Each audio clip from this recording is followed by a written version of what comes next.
This is today's Mercies Devotional from Mark 9:17 through 27. A man in the crowd came to Jesus and said, "Teacher, I brought you my son who's possessed by a spirit that makes him mute. Whenever it seizes him, it throws him to the ground. He foams at the mouth, grinds his teeth, and becomes rigid. I asked your disciples to drive it out, but they could not." Jesus replied, "You unbelieving generation, how long shall I stay with you? How long shall I put up with you? Bring the boy to me." When the spirit saw Jesus, it immediately threw the boy into convulsions.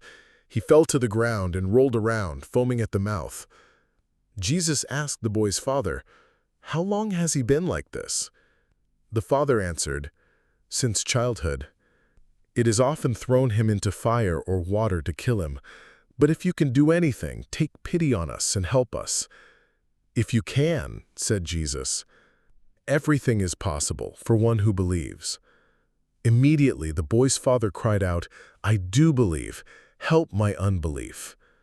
When Jesus saw the crowd gathering, he rebuked the impure spirit.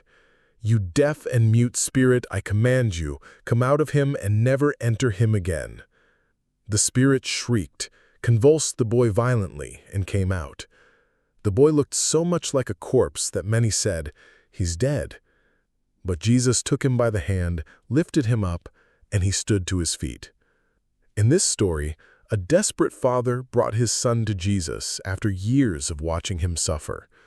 When he first spoke to Jesus, his words revealed hesitation, "If you can do anything." But Jesus challenged that doubt. "If you can, everything is possible for the one who believes." In that moment, the father recognized the gap between his faith and his fear, and he cried out honestly, "I do believe. Help my unbelief." What a powerful picture of faith. He didn't hide his weakness or try to impress Jesus. Instead, he brought his doubts and his desperation directly to the Lord. And in that honesty, he encountered the power of God. Friend, our faith may rise and fall, but God's power never changes. His sovereignty does not depend on how strong or weak we feel. Even in our moments of doubt, we can trust that the Lord is always in control.